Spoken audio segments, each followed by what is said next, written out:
Jangan terlalu fokus ke indeks ya, tapi ke saham apa dan sektor apa, balik lagi ke top down ya. Jadi dua sektor ini yaitu metals dan mining berarti udah dilirik sama asing.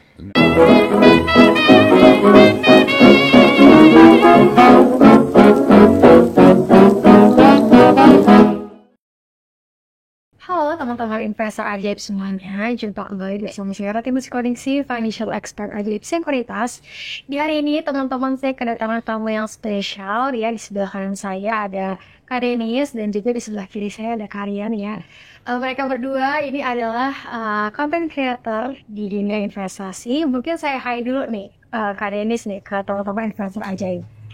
Halo semuanya, jadi udah lama banget ya kita nggak muncul di YouTube channel itu kayak ajaib nih. Hari ini seneng banget dapat kesempatan untuk bisa sharing, untuk bisa ngobrol-ngobrol sama Bro Rian dan juga Kak Rati. Tentunya kita akan bahas mengenai market tipis-tipis ya kayak. Dan nanti sedikit mungkin IHSG kira-kira masih bisa naik lagi nggak nih atau terjun bebas nih, nanti kita bahas ya. Nah, kemudian yang kedua nih narasumber kita ada Karian, mungkin bisa diperkenalkan ke teman-teman investor. Oke, halo teman-teman semua, ini gue baru pertama kali ya podcast bareng ajaib juga sama Kak Rati, sama Bro Dennis juga. Jadi gue biasa bikin konten creating di saham ya. Jadi kita hari ini bakal bahas juga tentang IHSG dari segi makro juga kali ya kayak kita bakal bahas makro dan juga mungkin untuk swing trading di saham itu kayak gimana sih, nanti kita akan bahas. Nah, pas banget teman-teman, hari ini kita akan membahas terkait dengan maksimalkan momentum pasar dengan trading ini. Jadi mungkin teman-teman di sini juga udah ada yang pakai ya fitur terbaru dari agen sekuritas, yaitu trade limit. Teman-teman bisa pakai sampai dengan 6 kali buying power. Nah, mungkin sebelum ke situ kita melihat nanti gimana sih strategi untuk pakainya untuk swing trading ya menggunakan trade limit ini. Kita mau bahas terkait dengan IHSG. Jadi tadi kita udah bahas ya sedikit ya, udah di spill nih sama Kak Denis ya, sama kalian juga kita akan bahas IHSG. Nah, kalau menurut Kak Denis dulu deh, kira-kira untuk di IHSG sampai di akhir tahun tuh proyeksinya seperti apa sih, dan kira-kira apa sih momentum yang ditunggu-tunggu IHSG supaya bisa rebound lagi? Oke, kita kan sebenarnya kalau ngomongin indeks itu kan IHSG itu adalah sebuah indeks ya. Itu sebuah harga acuan rata-rata yang ditimbang dari harga saham yang ada di Indonesia menggunakan weighted market index ya. Sama seperti kalau di luar kita lihat Nasdaq, kita lihat S&P dan lain sebagainya. Cuman di sini kita harus pahami dulu bahwa ketika kita ngomongin di US gitu, misalkan kita invest di S&P atau di Nasdaq, kita bisa invest di indeks ya. Sedangkan kalau kita ngomongin IHSG, teman-teman di sini mungkin nggak beli IHSG kan? Yang kita beli itu adalah sahamnya, entah itu saham big banks, entah itu saham komoditi, batubara dan lain sebagainya. Jadi kita bukan beli di indeks ya. Nah, di sini ada yang cukup menarik ya, karena ini akan ada sedikit perbedaan antara market di 2020, 2021 atau even 2019 ya sama sekarang. Nah, teman-teman mungkin di sini udah banyak familiar sama saham-saham yang mungkin cap-nya awalnya cuma 50 triliun, 100 triliun, tapi sekarang bisa ada di naik ya 300, 500 ya, 800, 1000 ya. Teman-teman mungkin tahu lah itu saham apa gitu. Nah, sedangkan kalau kita lihat ya menggunakan weighted market index, harga IHSG atau indeks kita itu naik ya. Berarti kan bisa ditopang karena beberapa atau salah satu saham yang market cap-nya besar. Jadi kalau kita ngomongin IHSG nih Kak, misalkan ya, IHSG kita ngomongin, oke ini bisa nih ke 7.600, 7.700. Tapi secara overall, secara mayoritas saham-sahamnya naik atau enggak? Itu yang perlu dipertanyakan. Karena kita bukan beli indeks ya, yang kita beli kan saham. Kita mau cuan kan, saham apa nih yang bisa cuan ya kan? Betul. Nah jadi kalau kita ngomongin tadi balik lagi mengenai proyeksi, kalau kondisinya seperti sekarang, dan kita lihat bulan depan ada, ya kemungkinan besar ya, akan ada rate cut, ya suku bunga akan diturunkan. Kita lihat sideways ini udah cukup lama ya di IHSG kita. Jadi kalau untuk level 75, 76, even 77 itu sangat possible. Tapi balik lagi, ketika kita melihat kondisi IHSG sekarang berada di level sekarang, dengan ada beberapa saham yang tiba-tiba market cap-nya melejit besar, ketika saham-saham tersebut market cap-nya ternyata turun dan dibalik ya, misalkan big banks-nya mulai naik lagi, mulai rally lagi, habis itu mungkin saham-saham komoditi khususnya batubara yang cap-nya cukup besar juga mulai naik, tapi balik lagi beberapa saham yang ini lagi beberapa saham yang aku nggak kurang suka kalau sebutin saham. Tapi teman-teman tahu di sini misalkan yang tadi dari 1000 triliun dia turun ya ke 800, ke 700, ke 500. Mungkin bisa jadi IHSG tetap di 7.300, 7.400, tapi harga-harga saham big banks dan komoditi atau batubaranya kembali naik lagi. Jadi bisa seperti itu. Jadi kalau dari aku sih jangan terlalu fokus ke indeks ya. Tapi ke saham apa dan sektor apa, balik lagi ke top down ya. apa yang kita masukin ke portofolio itu gitu. Jadi kalau untuk target 76 77 itu menurutku even ya 76 77 itu more than enough gitu. Yang penting sama di porto kita bisa grow 20%, 30% sampai ke tahun ini kan masih ada kurang lebih 4-5 bulan ya, 4 bulan. Gitu. Baik. Jadi menarik ya. Berarti sampai ke 7677 possible ya. Possible. IHSG. Dengan catatan saham-saham yang KP besar itu nggak turun drastis ya. Betul. Karena itu akan narik tuh, ya kan. Betul, tadi masih banyak sebenarnya big caps yang masih di bawah gitu. Iya. Big caps yang kita tahu lah yang kalau yang lagi terdiskon ya. Kemudian kalau dari Karyat sendiri nih kira-kira target IHSG apakah bisa ke lebih tinggi dari targetnya Kak Dennis? Sebenarnya kalau misalkan target lebih tinggi, Tadi di jalan dia bilang bisa 8.500 kan? nggak ada. Yang di berada. Sekarang ya. Kalau gitu. Sebenarnya kita jangan benar ya, gue setuju juga sama Bro Dennis tadi, jangan fokus ke indeksnya. Karena gini, kalau misalkan indeksnya tinggi tapi yang ngepam cuma istilahnya satu saham gitu ya, itu kan dengan kata lain saham-saham yang lain itu nggak naik juga, cuma ditopang oleh beberapa saham yang super big caps lah, seperti itu. Jadi kalau misalkan kita ngeliat IHSG ya, itu gue lihat ada sideways dari 6.600 sampai 7.200 dalam kurun waktu 2 tahun. Ya, jadi kalau kita lihat itu 2 tahun itu belum ada red cut sama sekali.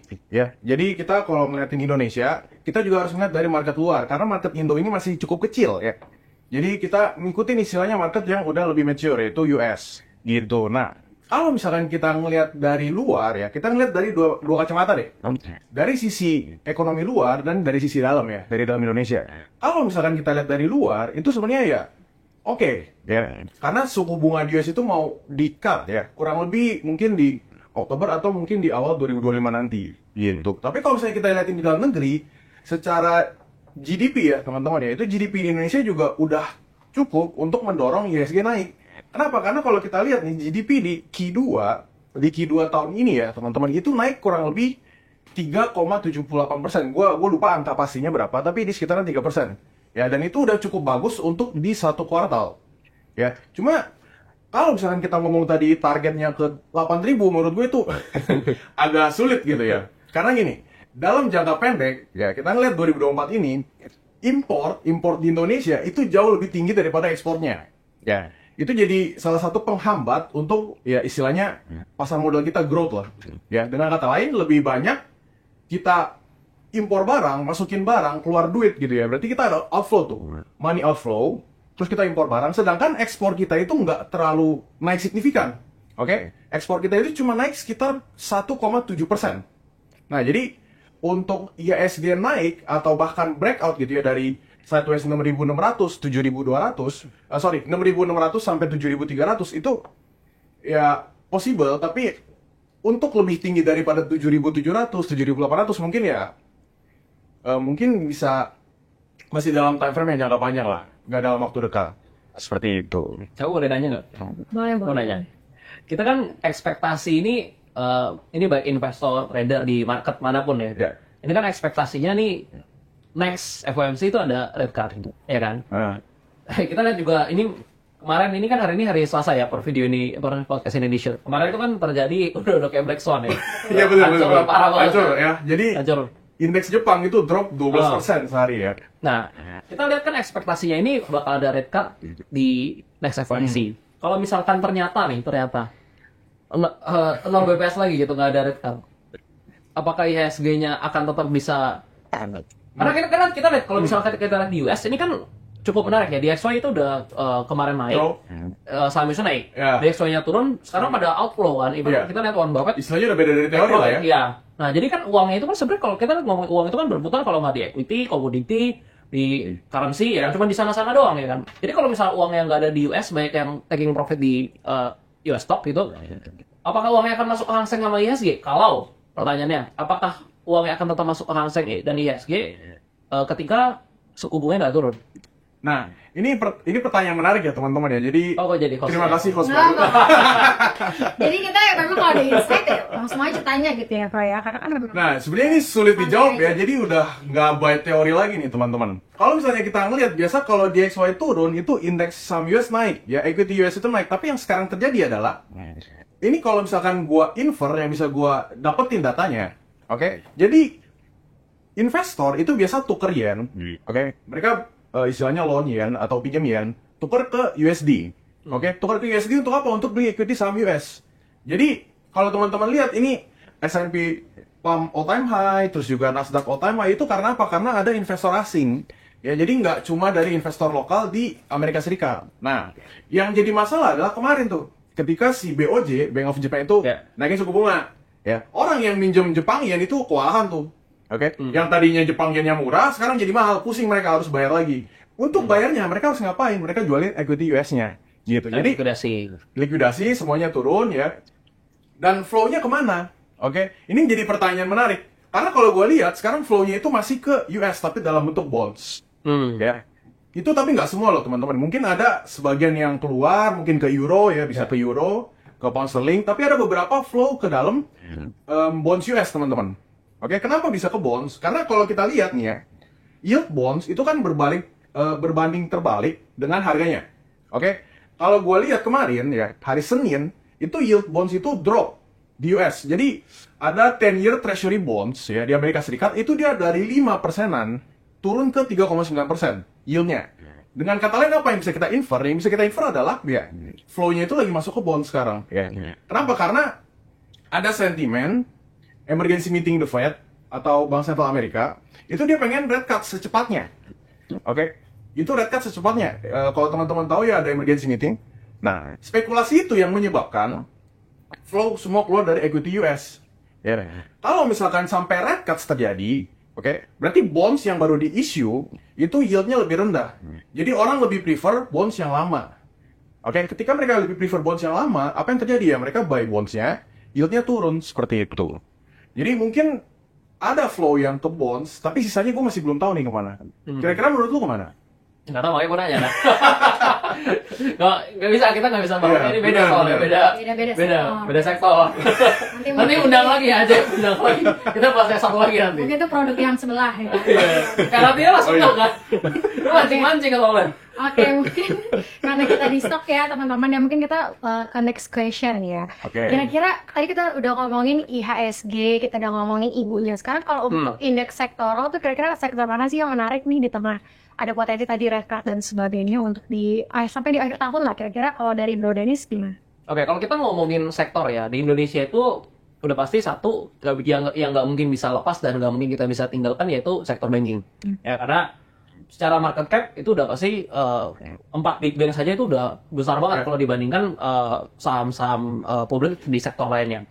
Dan kalau kita lihat dari segi pertumbuhan dan ruang growth dari sektor banking sendiri, ya ini kita ngomongin ya conventional banking, big banks ataupun digital bank, ini masih sangat luas. Karena kan kita tahu ya penduduk Indonesia itu sangat banyak ya, dan secara data kalau kita lihat kita bandingkan sama negara Singapura, itu mostly mungkin 97% orang dewasanya mungkin udah punya rekening. Sedangkan di Indonesia itu mungkin baru di angka, terakhir data nggak update sih, data tahun lalu sih kalau nggak salah baru di angka 50 atau 52 orang dewasa ya. Artinya masih ada ruang growth yang sangat besar untuk sektor banking. Dan yang kedua, kita juga nggak bisa lepas dari komoditi. Nah, tapi di sini teman-teman juga harus tahu ya, ini adalah salah satu yang membedakan ya market kita dengan market US. Makanya nggak bisa disamain nih. Kalau kita ngomongin gini, misalkan kita mau contoh, kita mau belajar, misalkan kita mau belajar masak ya, kita belajar dari chef terbaik. Kita mau belajar misalkan olahraga, kita mau belajar fitness gitu, kita belajar sama orang yang badannya jadi nih, yang jago gitu. Kita mau belajar investasi, kita belajar dari siapa? Dari Warren Buffett, udah pasti, ya kan? Karena nggak ada yang lebih baik dari Warren Buffett. Permasalahannya, strategi yang diterapkan Warren Buffett itu di market US. Dan menurut gue ya, itu nggak bisa relevan ketika kita masukin di Indo. Lihat ya, kita lihat Warren Buffett, Coca-Cola, Apple yang selama itu baru dijual kemarin. Kenapa Indo market efisiensinya beda ya sama US berarti ya? Benar, weak form. Jadi kita itu bukan market yang efisien seperti di US. Dan US itu nggak di-back by komoditi loh. Jadi saham-sahamnya kita lihat ya, di Nasdaq ya, di S&P, saham-saham besarnya itu mostly apa? Microsoft, Google, ya, Apple, ya, semua tech dan bukan komoditi. Sedangkan kalau kita ngomongin di Indo, oke lah. Indo kuat nih, komoditi apa nih? Batu bara nih, udah pasti ya. Saham-saham itu bagus banget. Ya, laporan keuangannya sehat, dividennya besar, pokoknya sehat banget ya, bener-bener sehat. Kita invest dong, invest. Komoditi itu udah super cycle komoditi, ya kan? Kayak di 2022 itu naiknya, wah, teman-teman mungkin yang invest di sektor komoditi tahun 2022 panennya luar biasa, ya kan? Misalnya di Adaro, di TMB, di PTB udah dapat capital gain 100, 200, 300%, plus dapat dividen lagi, ya kan? Tapi apakah dia bisa selamanya naik punya CAGR yang stabil seperti Apple atau seperti BCA? Jawabannya nggak bisa. Di Indonesia kalau kita tarik ya di chartnya itu cuma satu-satunya saham yang bisa CAGR bagus gitu ya, bisa konstan. Chartnya itu cuma BCA. Itu yang membedakan. Jadi kita bisa belajar dari Warren Buffett, tapi kita nggak bisa menerapkan karena marketnya berbeda gitu. Marketnya cukup berbeda. Nah tadi balik ke pertanyaan Kak Latih ya mengenai sektor apa nih yang menarik. Kita kan lihat di tahun 2021 ini kemarin ya di Indonesia itu mulai ada IDX Techno dan itu tech stock ya. Tech stock tapi sebentar doang, cuma 1 tahun. Tahun depannya batubara. Ya, batubara di 2022. Nah, kita lihat 2023, 2024, 2025 ini jujur kalau ditanya ke gue nggak benar-benar belum ada bayangan nih untuk 2025. Tapi 2026 ya, gue punya tesis yang cukup kuat bahwa sektor komoditi di Indonesia, khususnya batubara, itu akan mulai manggung lagi. Jadi menurut gue di tahun depan, di 2025 itu adalah waktu yang cukup mulai khususnya kita mesti lihat data ya, data makro gimana ya. Tapi mungkin kalau ngomongnya per hari ini dari Agustus 2024. Kuartal 2 sampai kuartal 3 sampai kuartal 4 tahun depan 2025 itu adalah waktu yang cukup tepat untuk kita mulai kolek saham-saham batubara. Karena mungkin itu harganya udah mulai di bawah, mulai bottom. Plus ya kita lihat itu yieldnya bakal jadi gede banget. Karena gini kan, semakin harga sahamnya rendah, dividen nominal dividennya sama, berarti kan yieldnya makin gede kan? Mungkin yang tadinya di 2022 karena harga saham lagi tinggi 10-12%, mungkin yieldnya di saat itu bisa 20-22%. Nah, lalu kita masuk ke 2026 kalau super cycle komoditi yang beneran terjadi, ya mungkin meliputi nanti ada yang lain juga ikut ya, seperti misalkan oil, CPO, dan lain-lain. Tapi kita misalkan fokus ke batubara. Di 2026 itu waktunya ya kita untuk panen gitu. Jadi jangan kalian beli ketika wah ini udah mulai euforia nih, semua orang batubara, semua saham batubara. Itu udah waktunya kita take profit gitu. Ya. Jadi kita beli pas murah, pas euforia, baru kita hajar jual gitu. Tapi jujur ya kalau untuk 2025 ditanya ke gue soal jawabannya masih buta gitu, masih belum dapat gitu sektor apa. Tapi kalau 2026 gue cukup pede untuk sektor komoditi khususnya batubara. Jadi tahun depan bisa jadi waktu yang cukup menarik untuk kita mulai korek. Nah pertanyaannya kalau misalkan di tahun ini ya sampai tahun depan, nggak contoh ditanya ke gue nih, kan gue cukup buta nih ibaratnya tahun depan nggak tahu mau apa. Jawabannya cuma satu, ya kalau udah nggak tahu mau apa, balik lagi ke banking. Nah cuma di sini agak tricky. Kita waktu itu ada ini ya live trading ya karate. Betul. Dan itu di sana gue cukup terbeban sebenarnya. Kenapa? Kondisi market itu lagi gak enak. Dan karena kita live trading, kan kita mau kasih edukasi dan praktek ya. Oh ini loh kalau trading ini, kalau cuan begini, kalau rugi begini, kita buat plannya. Akhirnya kita entry di BRPT, BCA sama BRI. Ya kan? Nah, kena hari itu, minggu depannya, 3 hari 4 harinya, itu kena TP tuh. Akhirnya kan BCA sama BRI-nya ya. BRPT-nya aku kayak sorenya waktu itu udah lepas, jadi nggak ngeliat BRI sama biasanya akhirnya kena TP. Kalau waktu itu nggak di TP, kemarin turun balik lagi belum, ya kan? Nah ini agak tricky. Jadi sektornya kita udah ketemu nih, oke, banking ya. Tapi kita nggak, kalau kita hajar, kita masukin terus ya, kita tinggal tidur ya. Which is yang sebenarnya gue kurang suka kalau untuk 2-3 tahun belakang ini.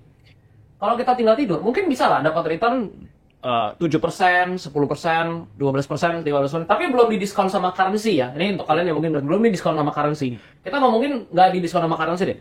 Ya mungkin 7%, 10%, 12%. Sedangkan ketika kita hajar waktu itu, kita dapat harga bagus ya. Kita bisa dapat 5-6% dalam waktu yang 5 hari, seminggu, 2 minggu gitu. Sisanya apa? Sisanya gue stay cash gitu. Jadi bukan berarti saham yang bagus habis itu udah gue hajar terus, all in terus. Karena susah gitu. Karena balik lagi kita di market yang bukan market yang efisien. Kayak kemarin misalnya kita lihat ya, kan IHSG drop jauh ya, drop dalam ya. Iya. Nah, 4% terus nih tadi. Iya. 4%. Itu udah pilihan terbaiknya adalah beli apa? Beli BCA sama beli BRI, ya kan? Wah hari ini mau hold atau mau jual udah urusan belakang, yang penting udah cuan ya kan. Jadi ya itu, jadi mesti pinter-pinter punya reserve, punya porsi cashnya at least 30-40% di porto. Jadi ketika ada kayak kemarin ya langsung aja saham-saham yang memang bagus gitu. Jadi nggak usah mikir lagi kan. BCA, BRI bagus aja. Ya. Hari ini kalau misalnya buat yang memang day trade ya yang trading jangka pendek ya mau cabut silakan. Tapi kalau misalnya mau hold 1-2 minggu ke depan siapa tahu ada rebound yang lebih kencang ya boleh juga gitu. Baik-baik, jadi kalau sampai di akhir tahun ya masih banks ya. Kalau tahun depan ya itu mungkin bisa kolek-kolek lah untuk yang komoditis. Karena ada Iya, iya. potensi komoditinya tuh rebound kencang gitu. Kalau menurut kalian nih kira-kira sektornya apakah sama komoditinya? Sebenarnya kalau kita mau ngomongin ya sama, karena gini, kan kalau misalnya kita ngelihat rate cuts nanti misalnya Bank Sentral US mau ngadain rate cuts, terus juga DXY-nya menurun ya, indeks dolar menurun. Yang terjadi apa? Yang terjadi adalah kemungkinan besar currency di luar USD itu akan menguat. Jadi ketika currency-nya menguat, terus juga ditambah suku bunga sudah mulai menurun, itu banking dan juga tech itu menjadi pilihan. Pilihan untuk jangka pendek. Oke, untuk jangka pendek ya teman-teman ya. Karena kalau misalnya kita ngelihat euforia dan lain-lain, itu kita nggak bisa hold dalam jangka waktu panjang, apalagi tech ya. Kecuali kalau misalkan kita emang invest ke tech yang memang lagi bagus gitu teman-teman. Oke. Nah, cuma kalau misalkan di sini gue mau ngomong by data nih. Jadi ada FDI atau Foreign Direct Investment.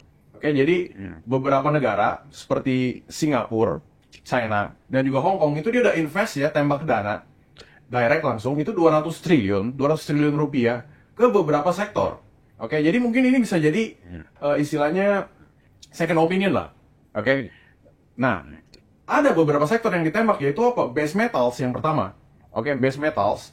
Lalu yang kedua itu juga ada mining, teman-teman. Oke, ada mining. Jadi dua sektor ini yaitu metals dan mining berarti udah dilirik sama asing. Apalagi Hong Kong dan juga si Singapura. Oke, itu udah istilahnya udah best choice lah di sana. Jadi untuk mining ya kita Indonesia sebagai negara yang memiliki reserve mining lumayan banyak ya, dari segi nikel, dari segi batu bara ya, top 2 dan top 3 di dunia. Itu ya sebagai orang Indonesia ya kita udah ngeliat nih prospeknya di sana, di mining. Ya udah kita incer aja mining, tapi nggak sekarang ya teman-teman ya, karena untuk istilahnya sektor mining ini masih bakal overshadowed ya, atau masih ketutupan sama saham-saham yang euforia nanti ketika rate cuts. Ya, ketika udah mulai turun euforianya, udah mulai reda lagi gitu ya, marketnya udah mulai stabil lagi nanti setelah rate cuts, ya barulah kita lirik ke sektor-sektor mining kayak gitu. Mungkin masih di pertambangan lah, kurang lebih di situ. Jadi masih pertambangan juga ya. Betul, apalagi batu bara ya. Batu bara kan kalau kita ngeliat nih, kita ngomongin electric vehicle lah. Ujungnya Kita listrik. ngomongin EV ya, ujung-ujungnya listrik. Iya. Listrik perlu apa?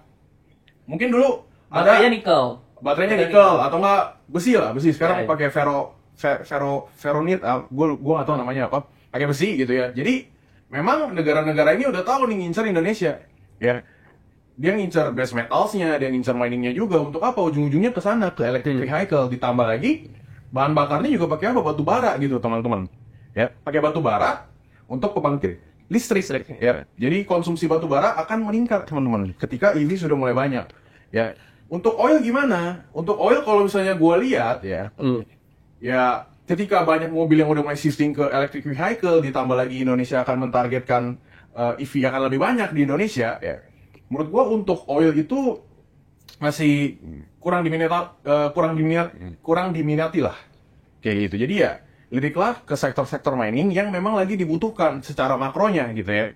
Dan kalau misalnya kita mau incer saham ya, incerlah yang berperforma bagus. Kita ngeliat dari fundamentalnya dulu gitu teman-teman.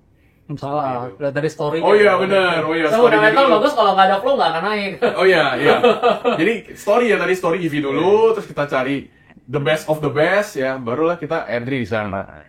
Gitu. Nah ini menarik dari kalian ya. Jadi kalau misalnya tadi kan kita ngomongin sektoral untuk yang jadi pilihan ya. Sekarang gimana cara kita swing trading nih ya? Apa sih yang harus dicari tahu nih buat teman-teman yang mau trading misalnya dalam waktu 1 minggu gitu ya, menggunakan fitur trade limit dari Ajaib. Mungkin bisa di-share kira-kira apa yang harus diperhatikan nih para trader.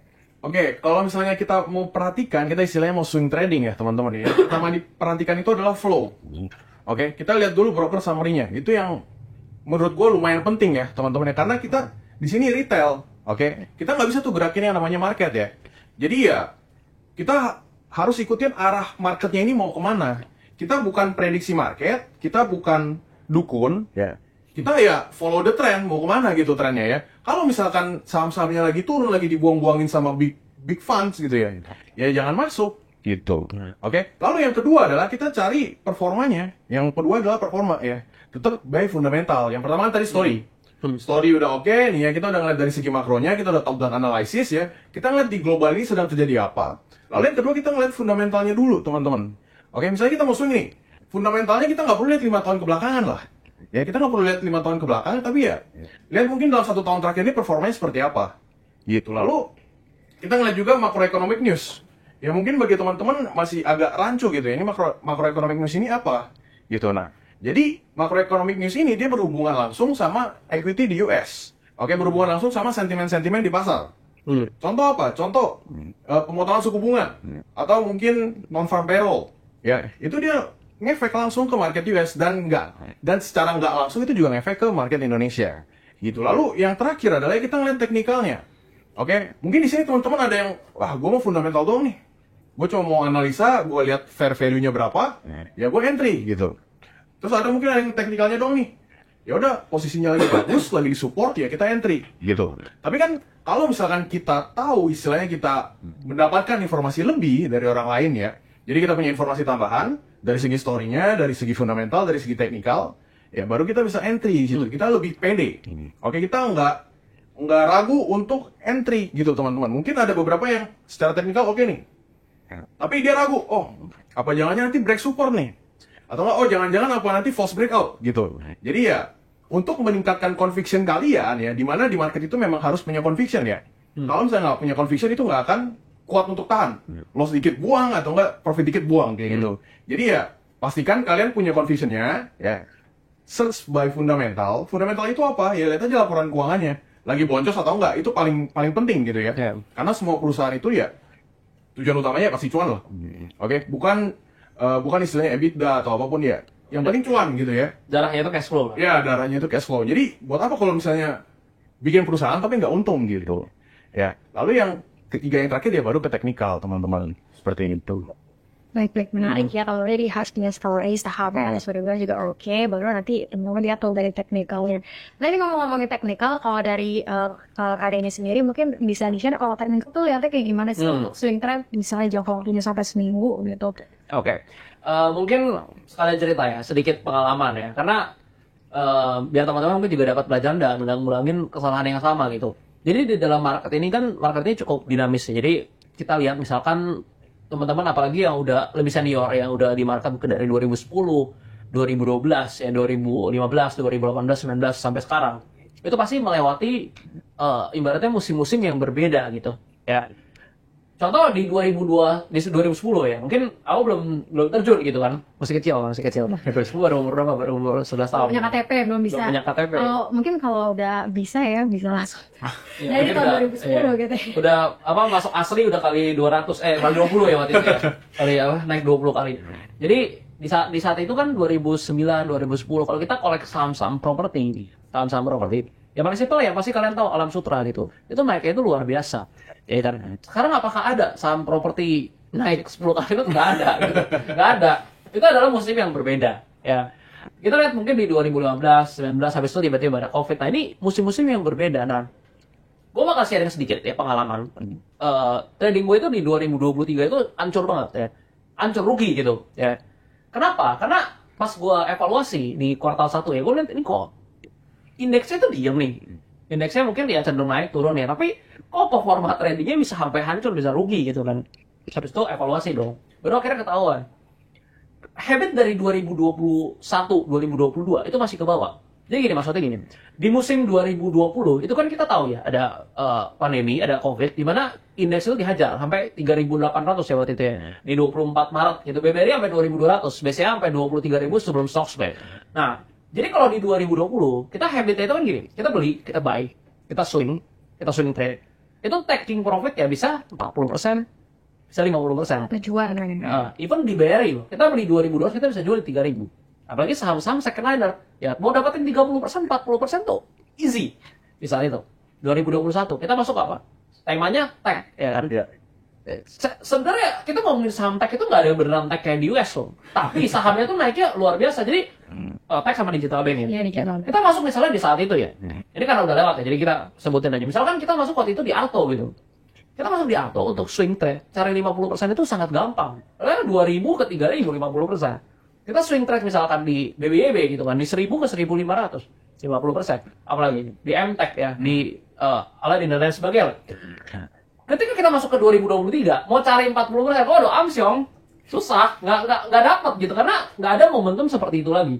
Nah, permasalahannya adalah, mungkin habitnya waktu itu gue masih ke bawah gitu, jadi gue lakuin swing trade, gue buy gitu misalnya, entah itu buy on weakness atau buy on breakout, mungkin dia udah naik nih sesuai plan gitu ya, tapi taking profitnya udah realistis, kejauhan. Akhirnya dia balik lagi, entah itu kena trailing stop atau enggak kena stop loss. Dan masalah gini, ada sedikit masalah karena kalau kita ngomongin di saham second liner atau saham third liner yang capnya cenderung kecil dan nggak gitu liquid, mungkin kita bikin nih, kita entry, anggap ya harga 1000 ya, kita entry, kita mau SL di 950, which is 5%, sehat dong, stop loss 5%. Dia udah naik nih. Nah, tapi karena target taking profit kita nggak realistis, dia turun lagi. Nah, dia turun lagi, akhirnya tahu-tahu kena guyur. Jadi yang tadinya risih 5%, tahu-tahu kena stop loss di 20%. Nah, itu gue kena tuh.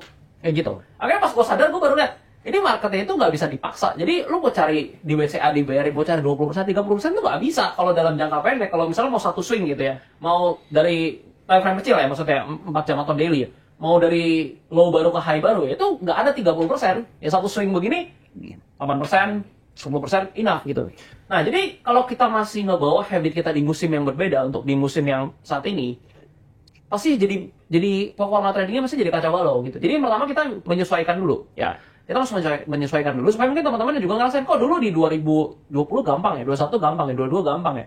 Kok sekarang jadi susah gitu ya. Apakah pertanyaan sekarang orang nggak bisa make money dari market? Oh, jawabannya enggak. Yang jago-jago mah tetap bisa ya kan, karena mereka mungkin ubah habitnya, mereka ngerti oh ini musim yang berbeda, cara mainnya, strategi dia, SOP-nya berbeda juga. Nah, kalau tadi kita balik ke technical strategi ya, gue pakai gitu dari dulu sampai sekarang gitu ya, gue tetap percaya strategi yang diasah ya 10.000 kali itu akan jauh tetap lebih bagus gitu. Jadi tetap sama ya, dan supply and demand ya, dan classic support and resistance, dan untuk di indeks yang kondisinya saat ini sebagai acuan kita nggak ngomongin indeks ya, tapi saham-saham juga, saham big banks dan lain-lain kan cenderung harganya di sana-sana aja ya. Oke lah, biasanya ada naik-naik dikit ya, tapi menurut gua akan jauh lebih menarik ketika kita selalu cari buy on weakness ketimbang buy on breakout. Kenapa?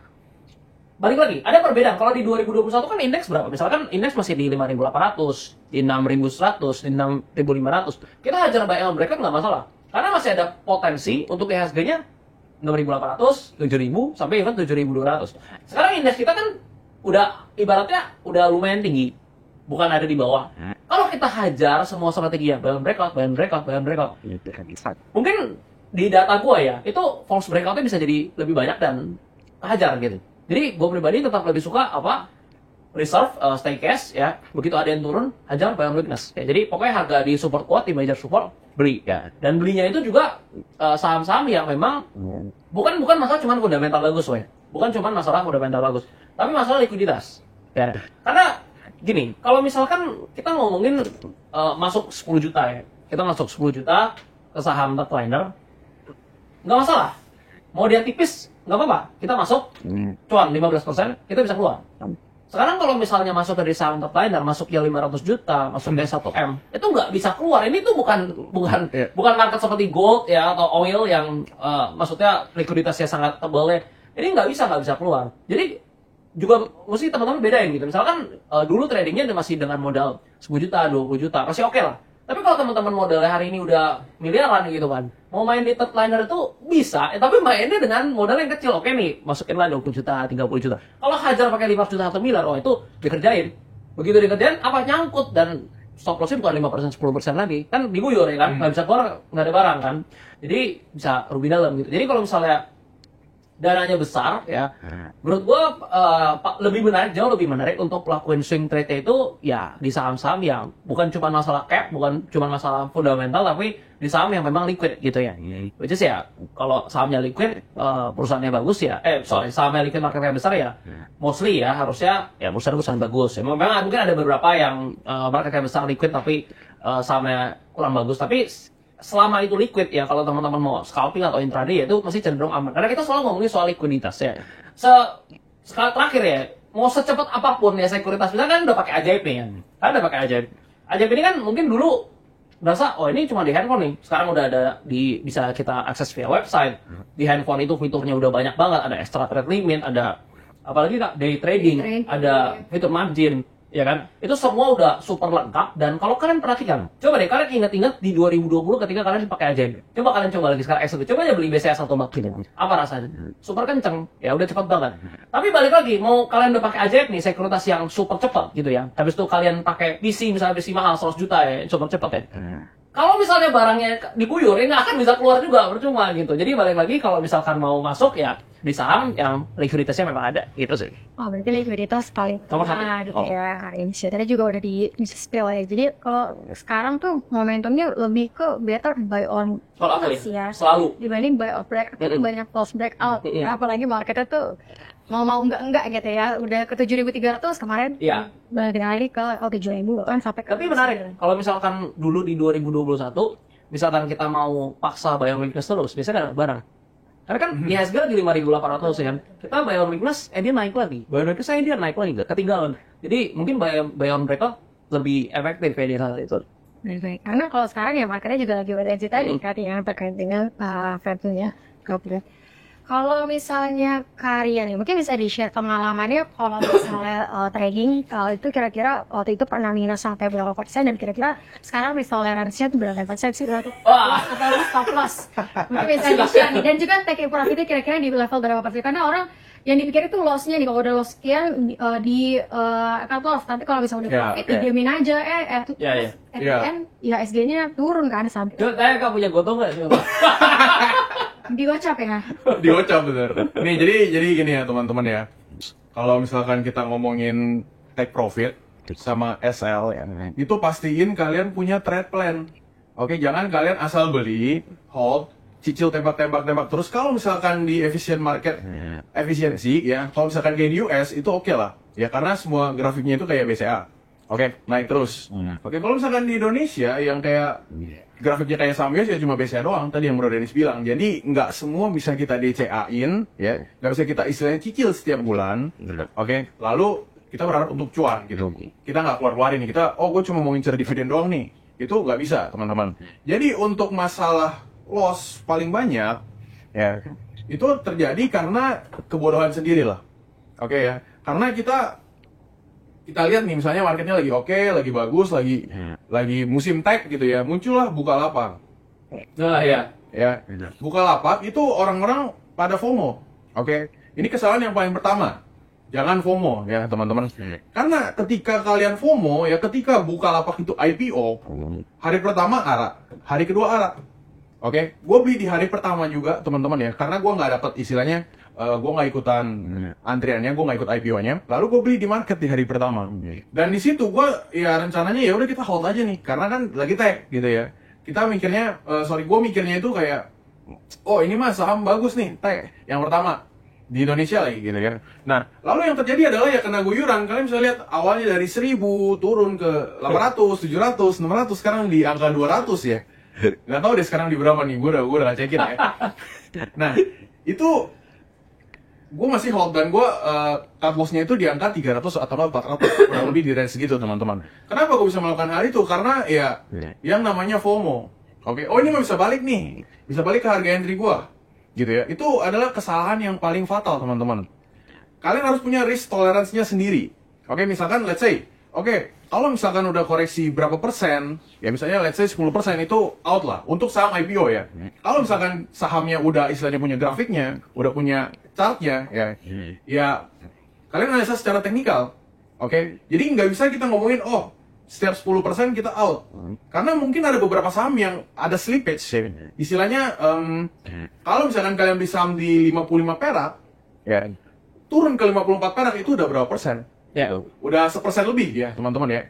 Jadi kalau misalkan kalian beli saham 60 perak, mau SL di 55 sama beli saham di 3000, SL di 2800 itu udah beda teman-teman gameplaynya ya. Jadi kalian tetap harus liatin chart. Nggak bisa kalian adjust satu pattern, satu cara trading ke saham-saham yang berbeda. Itu mungkin mau saham third liner, second liner ya. Itu beda-beda semua caranya. Market structure beda-beda. Iya, betul. Jadi tetap harus disesuaikan masing-masing. Oke. Trade plan-nya ya, misalkan kalian mau SL, ya mungkin kalau ngomongin basic ya udah SL-nya di bawah support gitu. Oke. Tapi apakah kita bisa lihat nih antara support yang harga sahamnya 60 sama yang harga sahamnya 3.000 itu beda. Ya beda gitu teman-teman ya. Jaraknya juga beda seperti itu. Dan untuk take profitnya yang realistis. Oke, kayak tadi Bro Dennis bilang juga di 2020, 2021 ya, 30%, 40% itu gampang. Oke, tapi kalau misalkan gameplay sekarang teman-teman ya, di market seperti sekarang, ya cukup susah. Ya, cukup susah. Jadi kalau misalkan kalian rasa udah cukup, let's say, misalkan targetnya ya udahlah, kita bikin nggak usah yang nggak realistis. Misalnya realistis lah, misalnya 5%, 6% untuk swing trade, atau mungkin 7% ya. Nah, lalu ketika udah profit, jangan lupa di TS. Gitu ya, jangan lupa di trailing stop loss, jangan lupa di TS supaya apa? Supaya menjaga kalian dari yang tadinya untung nggak jadi loss seperti itu. Oke, nah itu untuk yang rugi gua tuh ya, yang rugi tadi kan ada di saham buka. Jadi berapa banyak ruginya kan tanya itu mau tanya. Oh, ruginya berapa banyak? Ya, Berapa persen? dari 9 tahun. Berapa Ya, miliar gua- gitu, berapa? Ruginya ya kurang lebih 70-an% lah. 70-an%, karena gue beli di 1.000 ya, gue cut loss di 300. Ya, itu salah satu pelajaran yang terbaik yang gue dapet di pasar modal gitu ya teman-teman ya. Terbaik karena dia nggak terbang. Iya, kalau- atas dia ke 3.000, nah itu nangis Kalau semua. itu ya, itu gue jadi sedih gitu ya, karena gue udah cut loss dia naik gitu. Nah, terus kalau misalkan untuk profit ya, profit juga ada, kayak misalkan yang tahun-tahun kemarin lah, misalkan kayak WIM ya, Wismilak, itu kita bisa ngelihat dari segi teknikalnya oke, dari fundamentalnya juga oke ya, dari story, walaupun menurut gua story-nya agak nggak terlalu ada ya, dari data gua nggak tahu di luar seperti apa, tapi kalau dari gua sendiri gua cuma analisa by fundamental, gua cari fair value-nya gitu teman-teman, gua cari fair value-nya, gua cari pakai technical analysis juga, ya kita gambar chart, istilahnya kita gambar chart pattern, ya targetnya ke sana. Oke, gua waktu itu untuk WIM gue dapet di harga lumayan bawah gitu ya, masih di 3 digit. Terus untuk TP-nya ya, take profit-nya gue kurang lebih ya di 2000-an lah. Kayak gitu. Jadi ya memang bener ada waktunya saatnya untuk kita hold lumayan panjang, ada waktunya untuk kita swing trade. Ada waktunya kita untuk trade jangka pendek gitu teman-teman. Ya, kalau kayak WIM, kalian mau swing trade, misalnya kalian hold cuma 4 hari, 5 hari itu nggak dapet segitu. Ya, jadi kalau misalnya kalian emang udah pede sama saham ini ya, oh sahamnya udah murah nih, valuasinya udah murah, terus ada liquidity lagi, gitu ya, fund pada masuk semua, ya udah, pedein aja di situ, gitu. Beda sama yang kalau kalian cari sendiri, oke nih, ini bagus, tapi secara istilahnya kita ngeliat fundamentalnya agak-agak kurang gitu ya, ya udah, set target yang realistis, gitu. Oke, menarik ya, ngomong dari evaluasi, tapi lumayan juga tadi di UM ya. Ya, Gue dari 300-an masuknya. Ketutup ya bukanya. ketutup. Ya lumayan lah ya, 600-700% lah itu lumayan tuh. Kalau kalau Kak Dini sendiri ini kira-kira waktu itu bisa di-share nih pengalamannya, cuannya berapa persen atau loss-nya kira-kira yang paling menyakitkan berapa persen? Kalau misalkan ngomongin ini persentase ya, tapi maksudnya diikuti dengan sizing atau yang sizingnya besar atau Terserah deh, maunya mau size-nya besar itu, Oh, oke. atau gimana? kalau kita yang dari cuan dulu ya, karena kan lebih suka pada dengerin cuan ya. Kalau cuan itu kan berarti yang udah pasti yang masuknya sizingnya besar ya. Itu mostly di BCA, BNI, sama Medco. Jadi dari 2020 bulan Maret ya, itu aku keluar masuk itu banyak itu di BNI, BCA, habisnya mulai 2021 di Medco. Ya. Jadi itu dapat paling banyak itu dengan sizing yang beneran sizing besar ya. Di 3 saham ini ya itu mostly profitnya itu banyak besar, tapi maksudnya gini, nggak bisa kayak Rian tadi misalkan pas kali taking profit misalnya 400%, 500% nggak kayak gitu, karena misalkan contoh Medco, ya udah beli udah 30-40% keluar masuk lagi, jadi nggak ada loh angka di portofolionya 1000% gitu, 800% itu nggak ada gitu, karena ya udah memang kalau udah take profit nanti re-entry gitu, karena SOP tadinya memang seperti itu. Nah tapi kalau misalkan untuk yang buy and hold yang porsi kecil itu waktu itu pernah dapat di BEPS ya, walaupun masuknya cuma besar cuma kecil ya kan, karena kan waktu itu nggak tahu juga kan ini apa nggak bisa jadi satu rupiah. Tapi waktu itu naiknya berapa ya? 5.000 sampai 5.000. Iya, naiknya sampai 5.000, dan waktu itu kita di ini ya apa namanya, ada masuk ya iseng-iseng lah ya, tapi lumayan kali berapa, 14 ya, Lumayan lah. 14 ya. Kalau yang saham depannya deh gimana deh? Itu juga gede. Gede ya? Itu juga gede. Itu juga dapat 400% lah. Wah. 300%. Enggak, udah enggak ada. Kalau masih naik kan? Beda Oh, beda. deh. D-nya Yang apa? ini Beda. Rencana kita Beda dong. Masing-masing. Yang ini nyusap. Tapi Oh beda deh, berarti beda story deh. Oke. jangan tapi nggak nyampe 400% karena kan apa namanya ada average up. Tapi ya balik lagi tapi di portonya nggak ada 400%. Tapi maksudnya gini loh, misalkan modalnya 100 juta nih, ya kan? 100 juta di keluar masuk, jadi mungkin 350 juta. Tapi angkanya memang nggak ada 400%. Karena kan naiknya waktu itu pas masuk gue mungkin masuk di harga berapa ya? Gue mulai masuk di nggak nyampe, gue udah di atas, gue di 1050. 1050 kalau kita tarik ke 2500 aja kan cuma 150% kan, nggak ada 400%. Tapi kan karena keluar masuk, nah itu yang bisa dapat segitu. Itu lumayan. Nah, tapi wah kalau cerita nyangkutnya juga ngeri. Yang ini di sahamnya udah banyak nih sahamnya nyangkut di gocap gitu kan. Goto. Nah, salah satunya Goto. Jadi gue itu kan punya apa ya, maksudnya bukan soal pintar ya, tapi punya style yang memang suka kontrarian gitu. Contoh gini, di 2020, tapi ini waktu itu juga ini sih, waktu itu di 2020 di pas Maret ya, itu kan market parah ya. Nah kalau ingat ya, semua orang itu bilang apa? Ini itu belum crash, masih ada crash selanjutnya. Ya kan, kita disuruh apa hold cash. Tapi ya kita inilah kita ngefans sama Pak Gema ya kan. Kita lihat wah ini siapa berani sistem dia yang berani call ya kan di 24 Maret.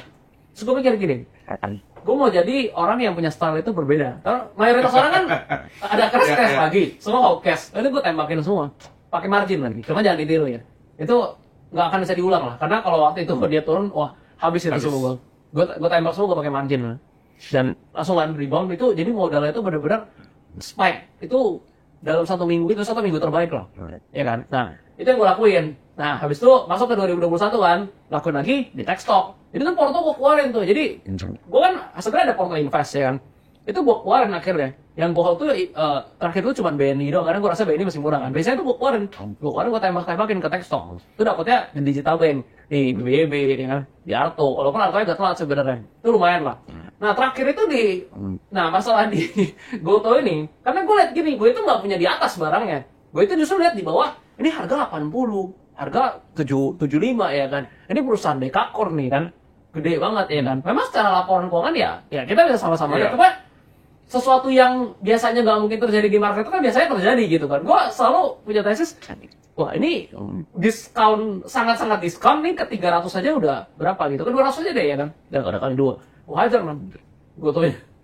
Percobaan pertama berhasil kan? Berhasil barang bisa 9 ya kan?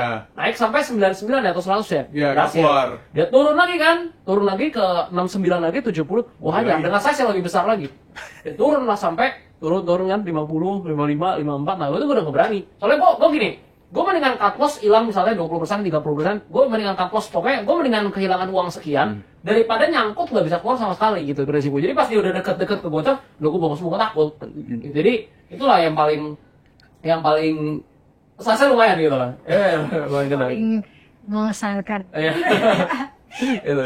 Dan teman-teman harusnya semua tahu, karena kan gue waktu itu bikin ya kan. Ini tapi jangan ikutan karena gue bilang bukan rekomendasi beli, dan pas dia turun kayak gitu mau panik kan lihat, soalnya satu tick itu ngeri kan 2%. Iya, jadi kalau satu tick misalnya di 500 ke 505 kan kecil, 0,1 lah ya. tapi kalau di bawah 500 kan fraksinya masih 496 498 kan, kecil banget.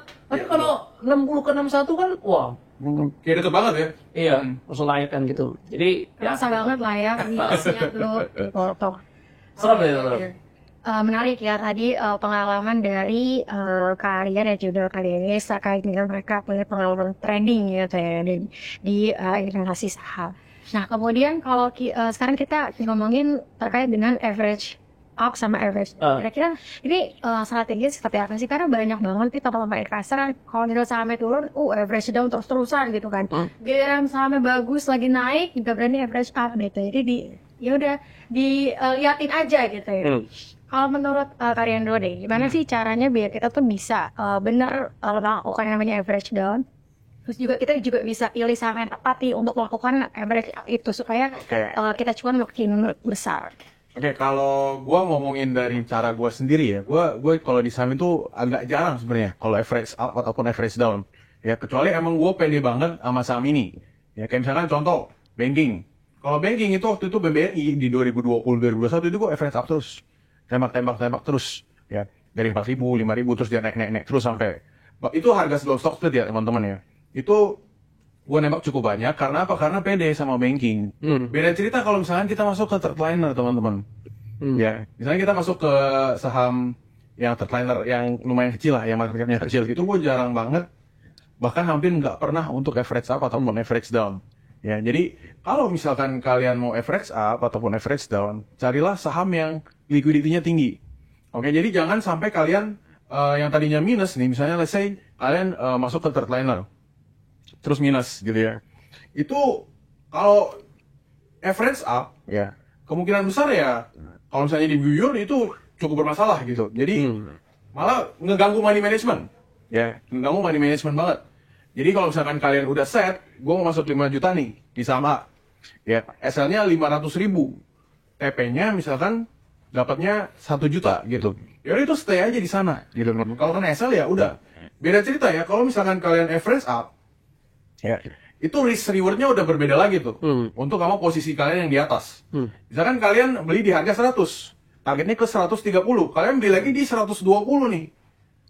Kalau misalkan nyampe ke 130 ya rewardnya oke. Ya, tapi asalnya kalian mau di mana? Ya, ketika kalian beli yang di atas, itu asalnya mau di mana? Apakah di tempat yang sama pas kalian beli pertama kali? Itu risk rewardnya sangat jauh-jauh nggak bagus, teman-teman. Ya, better kalau misalkan kalian istilahnya average down. Oke. Kalau misalkan kalian average down dan pede sama saham ini itu oke lah. Ya. Beda cerita sama saham-saham banking, saham-saham blue chip, ya itu kalau average down ya silahkan. Kayak gitu ya. Jadi contoh, gue juga pernah nih ya di ASA, sama ASA. Itu mah ada confirmation bias. Jadi gini, di ASA itu gue mempelajari jangan average up, jangan average up, ya, jangan average up ketika kalian udah punya trading plan. Oke, istilahnya gue masuk ASA lumayan banyak lah, dan ini gue cukup hoki ya teman-teman ya.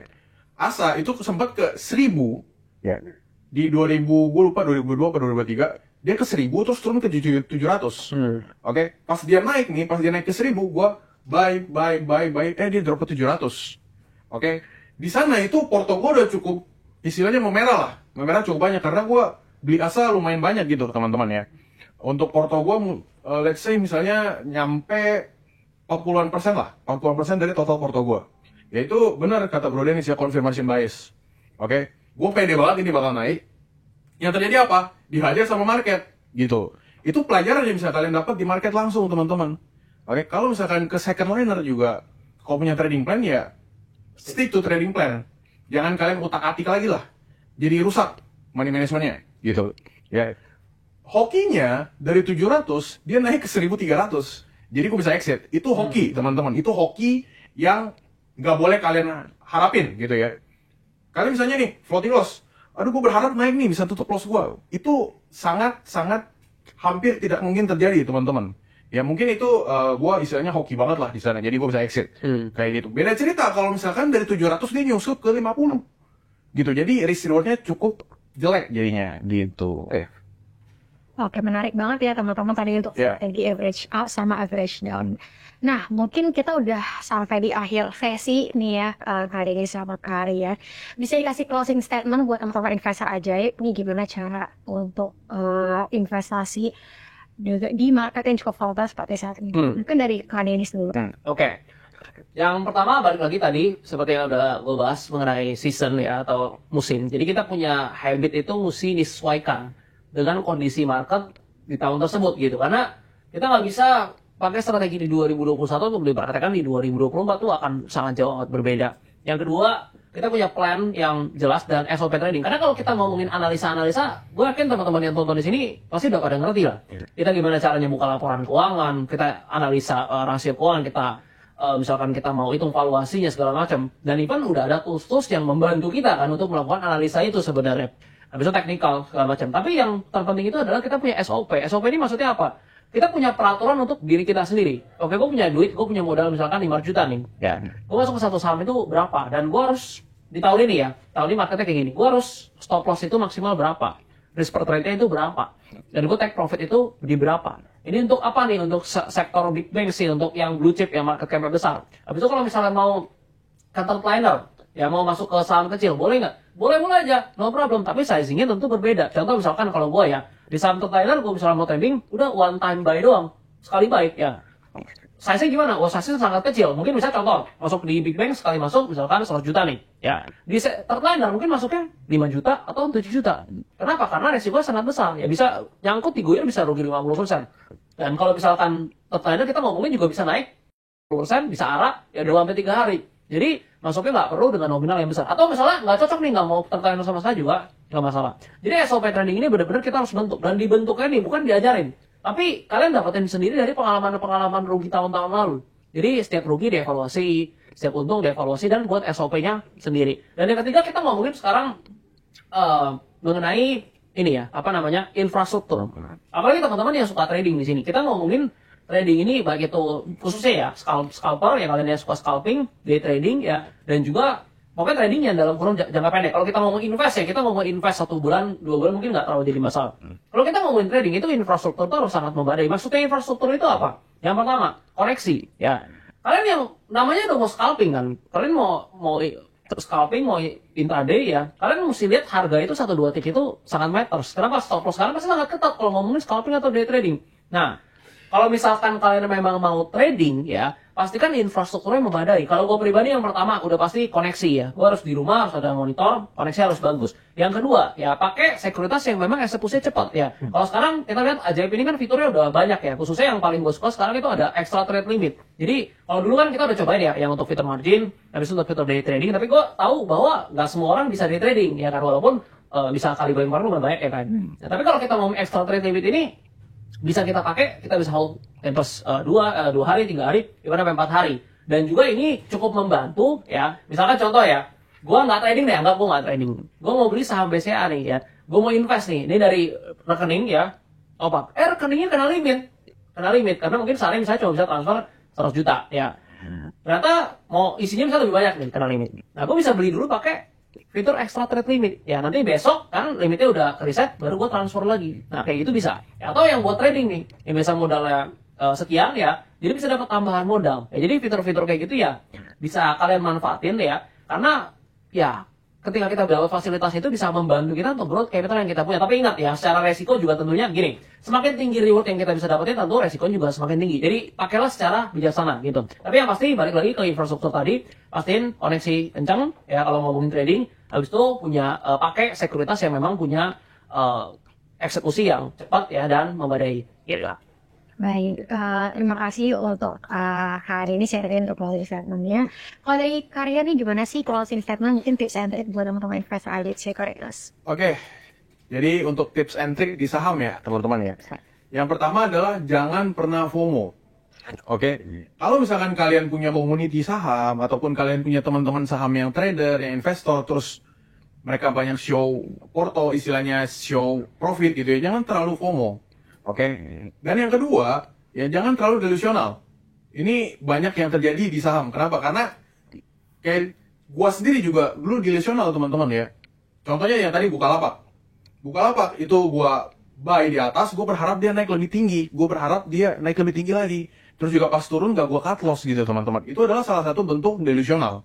Ya, yang ketiga, ya, stick to your trading plan. Oke. Kalau misalkan udah mau hit TP ya, TP-in aja, take profit aja. Atau kalau bukan SL ya udah, stay ke SL kalian. Jangan kalian pindah-pindahin SL, kalian, oh nggak usah pakai SL lah, gue diemin aja nih, siapa tahu cuan. Gitu. Lalu yang keempat ya teman-teman ya, pelajarin semua informasi yang ada. Oke, karena semakin banyak lu punya informasi di market, chance untuk lu mendapatkan cuan itu jauh lebih banyak.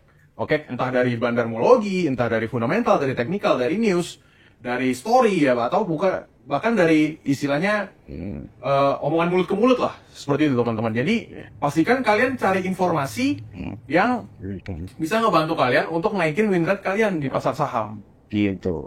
Baik, terima kasih Harian dan juga Kak Dennis tadi udah bagi-bagi insight ya, ilmu buat teman-teman investor Ajaib Sekuritas. Nah, kira-kira sekian ya teman-teman investor Ajaib untuk Cuan Talks kita hari ini ya, dengan tema maksimalkan momentum pasar dengan trend limit dari Ajaib Sekuritas.